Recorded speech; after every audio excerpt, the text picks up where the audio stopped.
تو بعض ان پڑھ جو اپنے آپ کو پڑھا لکھا سمجھتے ہیں، دانشور سمجھتے ہیں، وہ ذرا علم ان کو مل جاتا ہے تو حضرت امیر معاویہ رضی اللہ تعالیٰ عنہ پر زبان چلانے لگتے ہیں اور کہتے ہیں کہ زبردستی انہوں نے حکومت کو ہتھیایا تھا، انہوں نے حکومت کو چھینا تھا۔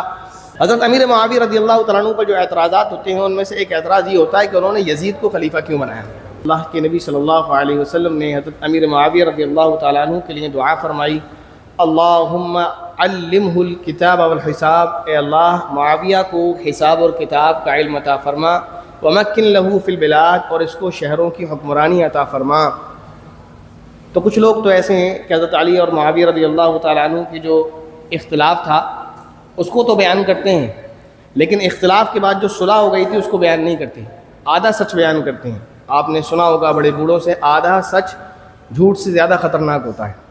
اتنا بیان کرتے ہیں کہ آج ہی حضرت معاویہ اور حضرت علی کے درمیان جنگ ہوئی تھی، لڑائی ہوئی تھی، صلح ہوئی تھی، یہ کون بتائے گا؟ آپ کا ابا؟ یہ کون بتائے گا؟ جب صلح ہو گئی تو بات ختم۔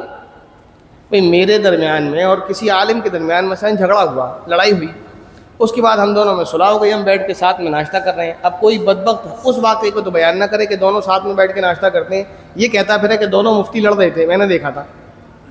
تو یہ بتائیے یہ اس کے فتین اور شریر ہونے کی علامت ہے یا نہیں ہے؟ تو دونوں صحابہ کے درمیان لڑائی ہوئی ہے، اس کا کوئی اختلاف اس بارے میں ہے نہیں ہے۔ لڑائی کیوں ہوئی ہے وہ ایک الگ مسئلہ ہے، لیکن دونوں میں صلح ہو گئی تھی۔ بعض ان پڑھ جو اپنے آپ کو پڑھا لکھا سمجھتے ہیں، دانشور سمجھتے ہیں، وہ ذرا علم ان کو مل جاتا ہے تو حضرت امیر معاویہ رضی اللہ تعالیٰ عنہ پر زبان چلانے لگتے ہیں اور کہتے ہیں کہ زبردستی انہوں نے حکومت کو ہتھیایا تھا، انہوں نے حکومت کو چھینا تھا، اور جی خلفائے راشدین تو 4 تھے، خلافت راشدہ تو وہیں تک تھی، اس کے بعد بادشاہت اور ملوکیت اور پتہ نہیں کیا کیا کہتے ہیں، کہ وہ چیز شروع ہو گئی تھی جو اسلام کے خلاف تھی۔ تو سوال یہ ہے، اس کی دعا تو خود اللہ کے نبی نے کی تھی۔ اللہ کے نبی صلی اللہ علیہ وسلم تو حضرت امیر معاویہ کے لیے دعا کرتے ہیں، اللہ اس کو ملک شہروں کی حکمرانی عطا فرما، اور آپ اسی حکومت کو جو حکومت اللہ کے نبی کی دعاؤں سے مل رہی ہے، آپ اس کو کہہ رہے ہیں کہ یہ ظالم حکومت تھی، وہ ظالم بادشاہ تھے، اور یہ ایسے بڑے بڑے پڑھے لکھے دانشور ہیں، اللہ ان کو ہدایت دے۔ تو حضرت امیر معاویہ رضی اللہ تعالیٰ عنہ حضرت علی رضی اللہ تعالیٰ عنہ کے درمیان جو اختلاف تھا اس کو کبھی بعد میں بیان کریں گے۔ اصل بات یہ ہے کہ دونوں میں صلح ہو گئی تھی۔ جب صلح ہو جائے تو پھر اختلاف کی باتوں کو اٹھانا عقل مندوں کی اور نیک لوگوں کی علامت نہیں ہے، بلکہ پاگلوں کی اور فتین اور شریدوں کی علامت ہے کہ وہ لوگ ایسے کام کرتے ہیں، تو اس کو تو بھول جائیں۔ ہاں، اب جو چند اعتراضات ہوتے ہیں ان پر میں بات کر لوں۔ حضرت امیر معاویہ رضی اللہ تعالیٰ عنہ کے لیے اللہ کے نبی نے ایک اور دعا کی جو میں نے آپ کے سامنے پڑھ کر سنائی، اللہم اجعلہ ہادیا مہدیا، اے اللہ معاویہ کو ہادی بنا۔ ہادی کسے کہتے ہیں؟ ہادی اسے کہتے ہیں جو لوگوں کی رہنمائی کرنے والا ہو، اور رہنمائی کون کرے گا؟ جو گمراہ ہوگا۔